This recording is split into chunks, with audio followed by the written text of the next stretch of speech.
Hope everyone's having a great week in Cannes. I'm Andy. I'm the co-founder of the Rollup. We have a podcast, do a ton of research, live streams, Twitter content, etc. Follow us. Much love. Let's get a quick introduction from each of the panelists, and then we'll jump right into the conversation. Welcome. Is it working? No?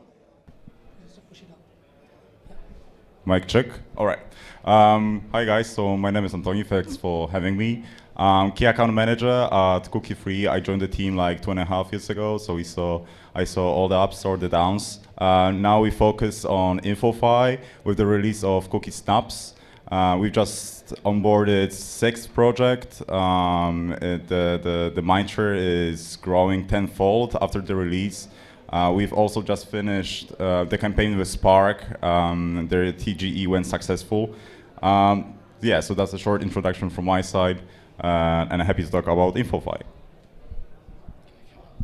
Thank you. Quack. Hey everyone, I'm Yurii, co-founder of Wallchain Quacks. So quack it till you make it. So we are an InfoFi project. We call ourselves more like AttentionFi. We launch mindshare leaderboards. We recently introduced programmatic mindshare leaderboards, which gives companies more flexibility to set up the campaign for more organic and healthy long-term growth. The next leaderboard is coming live in 3 hours, so almost just like after this panel.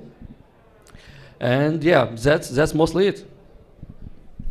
Hey everyone, my name is Daniel Kim. I lead BD at Galxe. Galxe is a full-service go-to-market platform providing tools from end to end to go to market and your growth marketing strategies. And so recently we launched our newest product around InfoFi called Starboard, capturing mindshare on socials.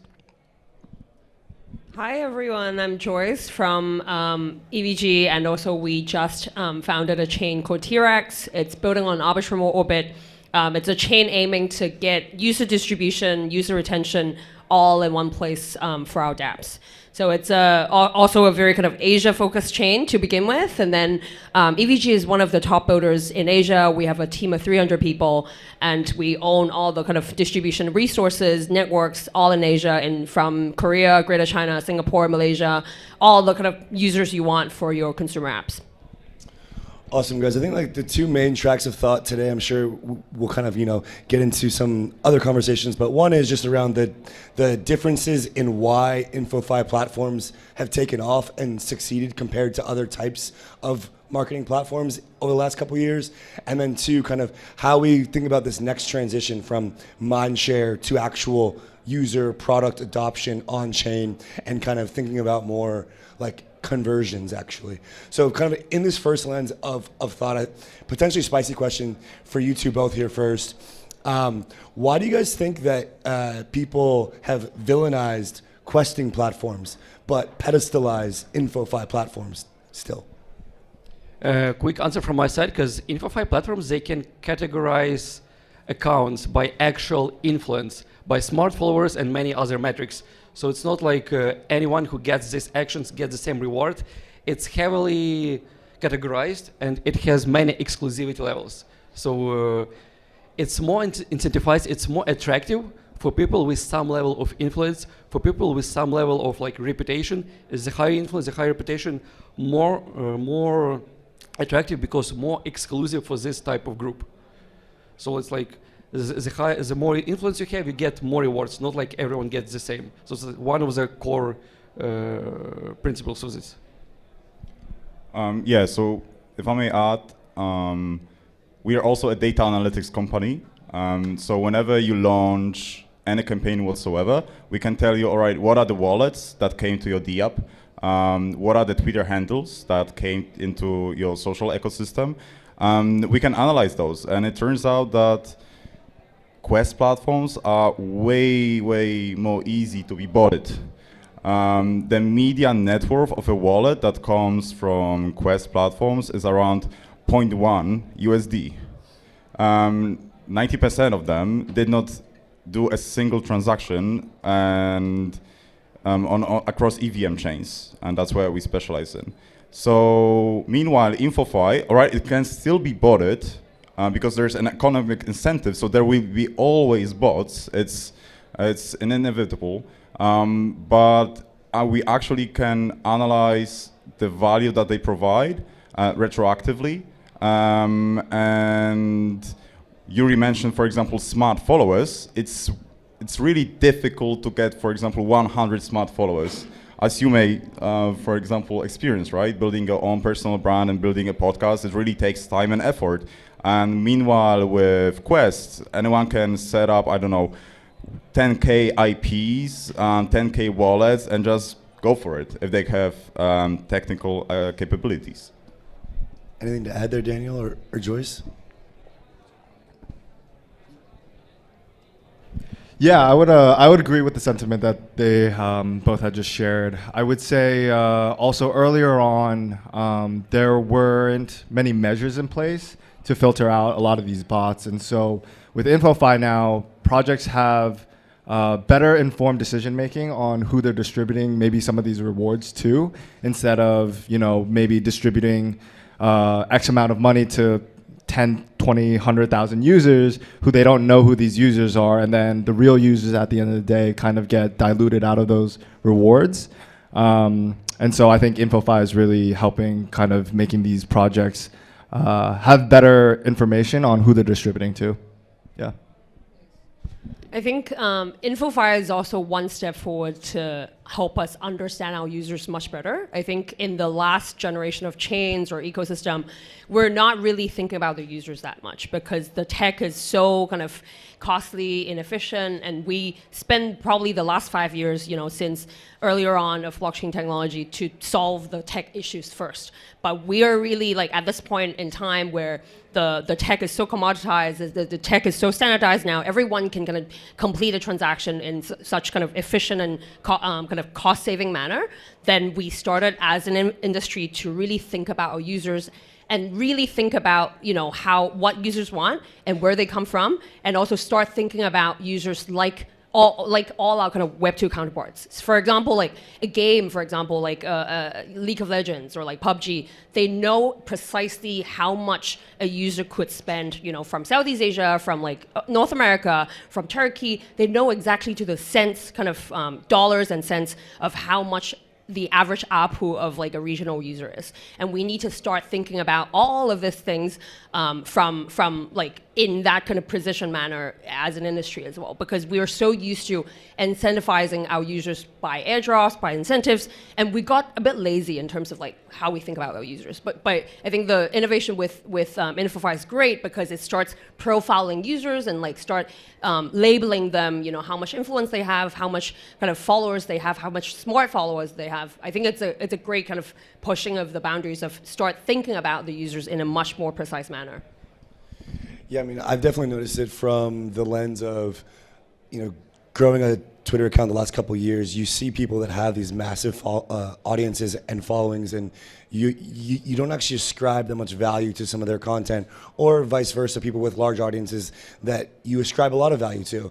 And so I think that these InfoFi platforms have kind of separated the real creators from those who have kind of done either bought it or purchased followers, etc. Still things to kind of come there. But I'm curious, from the protocol or from the platform level, as a team who wants to utilize these InfoFi products, right? Cookie, CookieDao, Wallchain, Galxe. How is the best way, or what is the best way, what is the best strategy to make the most of using InfoFi protocols from the team perspective who wants to allocate capital, rewards to create a campaign? What's the best way to get the most for your buck? Can I go first? So right now, InfoFi campaigns are focused on the top of the funnel. So we raise mindshare. We make sure that, 90% of you guys are now aware of Spark or Olympics or all the other projects that we are listing. What we advise, though, is also to focus on the middle and the bottom part of the funnel. So, for example, now we will be launching a DeFi project on Monday, and they timed the release of the first vault that you can deposit money to with our campaign. So if a user, all right, he hears about Almanac for the first time because his favorite content creator writes about it, they come to their Twitter profile, and in most cases they are kind of like left alone. They don't know what to do. But now with this DeFi AI project, they have a clear call to action: come to our website, deposit money, get points, get used to it, like play around with us. So I think that's the best approach that we see, and the actual results are pretty impressive. Yeah, so what do you do for projects that want to like go to the market and increase their market share? What's their best approach? So it heavily depends on the project and their goals. Some projects just want to like brand awareness, just like want more people to know about them. Some projects care more about like getting specifically a few more like dozen, 100 more power users. It may be more valuable than having 10,000 people just to know about them. So specifically for this type of cases, we recently released programmatic mindshare leaderboards, which allow companies to set up specific rules of what they want to achieve. Not only like global brand awareness, but specifically, especially for companies at earlier stages that may be not ready like for that broad brand awareness. They just want to grow their community consistently with a more slower pace, but getting stickiness in the community with real power users. So it helps them to recreate traditional model of how great companies work organically in a healthy way with smaller communities, to set up specific rules for them to work with these people. For example, only work with people like Mindshare Leaderboard for people who have a significant volume on their protocol, or for people who hold significant of some token, or for people who have been interested in Bitcoin on Twitter for the last 2 years.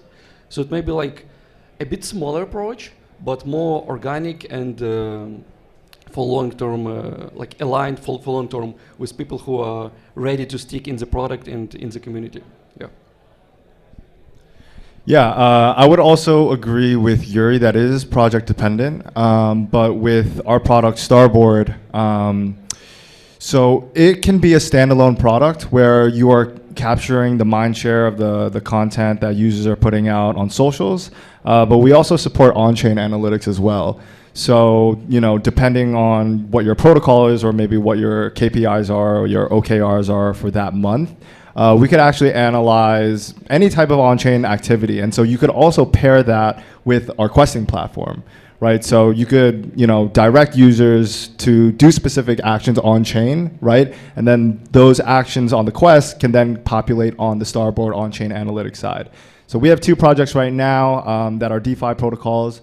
One, we're tracking TVL, so you could track the TVL of the user. And then the other, I believe, we're tracking gas fees spent, actually. So with that, obviously social mind sharing is important, but, and the whole purpose of these InfoFi products is to be able to identify your core contributors. But we also believe that, on-chain metrics and on-chain contributors are just as important. So I would say the best go-to-market strategy, especially, if on-chain metrics are important for you, is to tie the on-chain metrics from the Starboard and then have it be complementary with your quest as well. So one of our flagship dApps on T-Rex, which is now live, by the way, it's called EDG and Edgen. We approached the whole kind of InfoFi thesis in a slightly different way. It's basically like a GPT for crypto.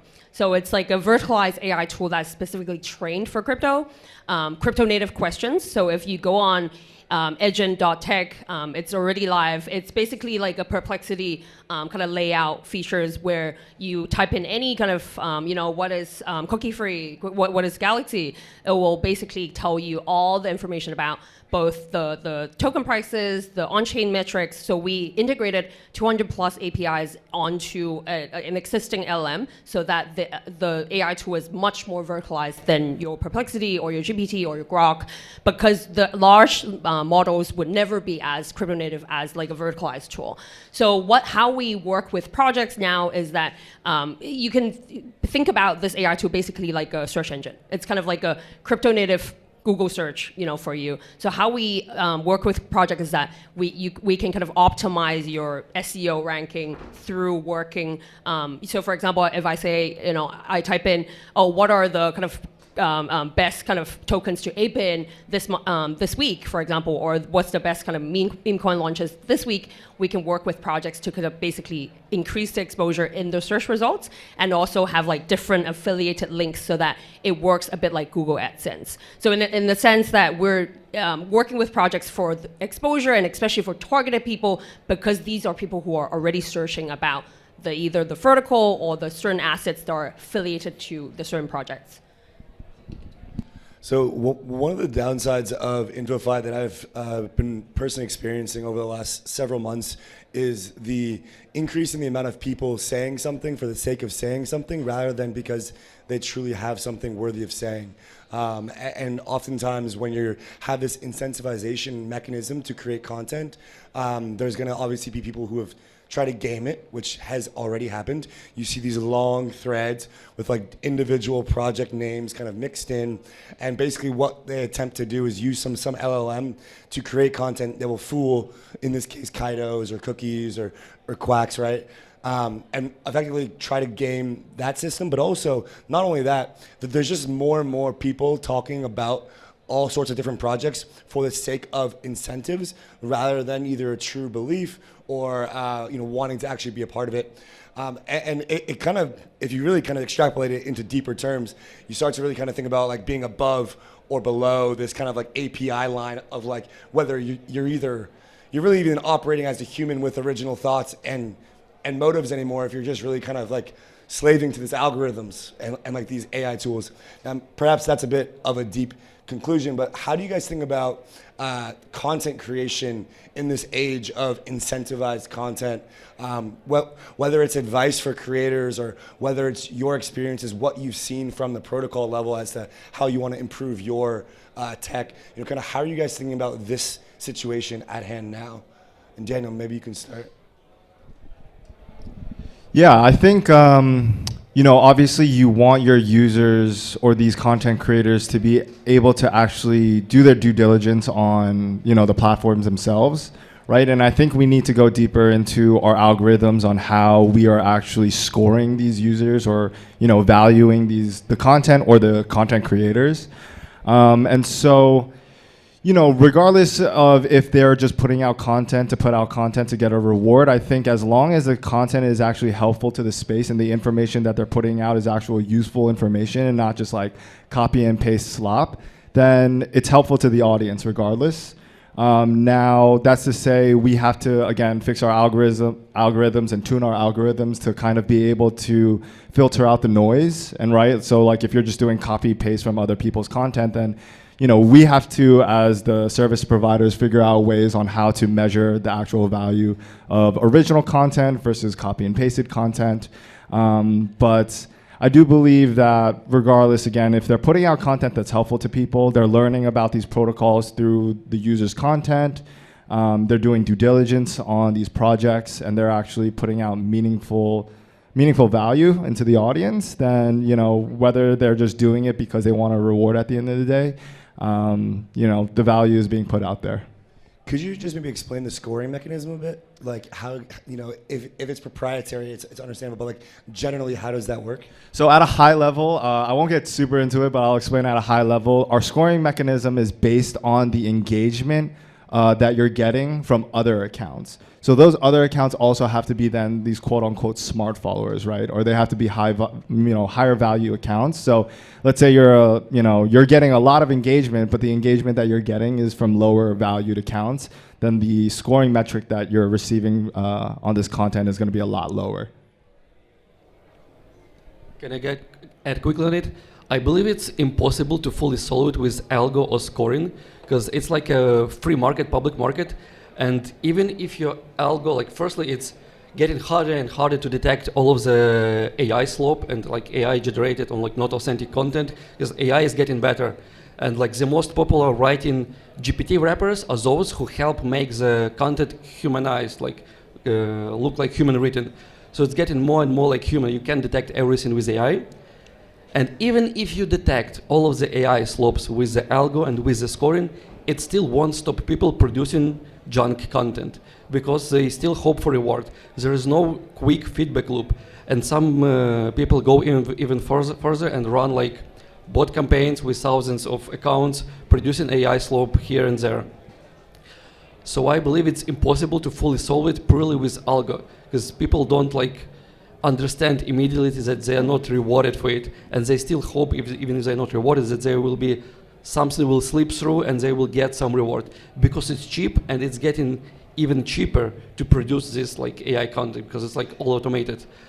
That's why we introduced like programmatic mindshare, which copies traditional model. Like before all of the InfoFi, like 2 years ago, there were still companies working with creators or other people with audience and growing through creators, but there wasn't so many AI slop. The reason because not only creators choose companies to work with, not only people with audience choose companies to work with. It was before and now, like the model is everyone can post about company which has a public mindshare leaderboard, and those who produce that AI slope also can choose it and produce it. But with programmatic mindshare, companies can choose what type of creators they want to work with, what type of people and accounts they allow to post about them. So it's a mutual selection from both sides. So they can filter out all of the accounts who produce AI slope and don't even give access them to the leaderboard. So most of them won't even know that it exists. Like previously, like a year ago, 2 years ago, when there were creator campaigns with companies, most of the people don't know that like this type of creators are associated with this company and there is some sort of campaign. They just see people sharing content, authentic content about some project and like digging into it. That's the authentic model, and we're like not creating anything new here, just taking what worked before, taking traditional model and aligning it into a product and the algo. Yeah, so you started, Andy, with the trash that's coming up on your crypto Twitter feed. I think that people underestimate their ability to actually tune the algo to their preferences. So what I mean by that is you can actually engage with posts by hitting a like, by clicking a repost, by commenting. So these kind of posts will appear more often. Then you can block the accounts that you consider as trash, as rubbish. Then, for example, one of my friends from Cookie, he blocked Trump and Elon Musk during the elections because 90% of his feed was Elon Musk and Donald Trump.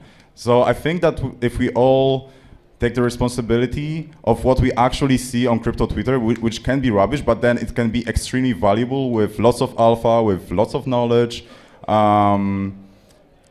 we will kind of solve this problem in a way, because these people will, like the people that produce low quality content will be actually they will be actually blocked at the end of the day, and their content won't be seen. So we at Cookie, we obviously see what's going on, but we also try to educate the end users, such as all of us, that you can really act on it. And what you added is that, I don't know, low quality content creators, they often put 20 different Twitter tags so they can earn as many snaps or yaps or whatever the point is. What I saw, because I went through like 500 content creators and bots, is that they even game it the worst way, meaning that they put like random words. And they try to game the LLM. They put, I don't know, dog, cat, tree, sea, whatever. It doesn't make any sense. And the LLM is actually sometimes picking this up as a valuable content because of some reason, because it's hallucinating. So I think we have a long road ahead, ahead of us, that we can actually see those guys and not reward them. But every day our model is getting better and better and better. So I think that not in the long term we will actually see really high, valuable quality content out there. So we have about like, I don't know, maybe 5,000 hours of YouTube videos or 1,000 hours of YouTube videos, but the only actual content that's being added to these kind of InfoFi platforms is on Twitter. So how do we expand InfoFi outside of just crypto Twitter into YouTube, TikTok, Instagram? How does this become a more broad spectrum of mind share tracking, not just within Twitter, but rather within the all of the entirety of crypto social interactions and social media? So out of all the impressions that you as the Rollup podcast get, what's the percentage on X when you compare it to YouTube and Spotify and Apple and whatever? Yeah, it's like the majority is on X. Right, so let's say 80%, even though I listen to your podcast, big fan. So I go to Spotify. I see your posts from time to time, but these are your personal posts, right? So yeah, if still like the Pareto rule is, all right, so 80% of the impressions and engagements are coming from 20% of, let's say, the platforms that you use.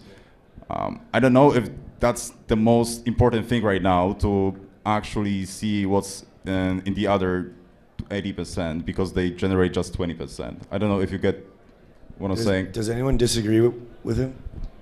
I do. I think it's a common mission for the industry to really kind of expand into the boundaries of just normie traffic, and that we have seen obviously a couple projects like notably has expanded into TikTok, or Kaido has also start doing TikTok and Instagram as well. I think that's the future, and we should all kind of work towards that. Yeah, of course. I was just explaining why crypto Twitter is that important, right? Yeah, for sure. But I think we should definitely kind of start experimenting, because some of the leaders in the space already have. And then what we're trying to do here is that, so at T-Rex, we will be launching a Chrome extension where users would be able to get rewarded by interacting with the Chrome extension while watching YouTube videos. So for example, if we collaborate with Andy, for example, and Andy's viewers will get, for example, three times of the multiplier of normal users would watch other videos. And then that way, actually, we would be, so the users are incentivized to give out some of the content preference data. Like, for example, if a user only watches like gaming kind of video, or like they're also very interested in like DeFi, yield farming content, whatever, then we know actually that user preferences is, and then as a chain we'll be able to feed relevant content and apps to them, to their preference. I think knowing more about users, collecting more data points about our users, crypto or otherwise, apart from just being a crypto user, all these users are normal people too. They watch TikTok all the time, they game on Steam all the time, they get different kind of tiers on Steam all the time. Maybe this DeFi, trader is also a huge kind of gamer on Steam. That's a very, very kind of valuable data that we want to get as well, and we're going to start with YouTube. Guys, I think we're out of time. Thank you for the awesome panel. Let's give it up for your panelists. Thank you, guys.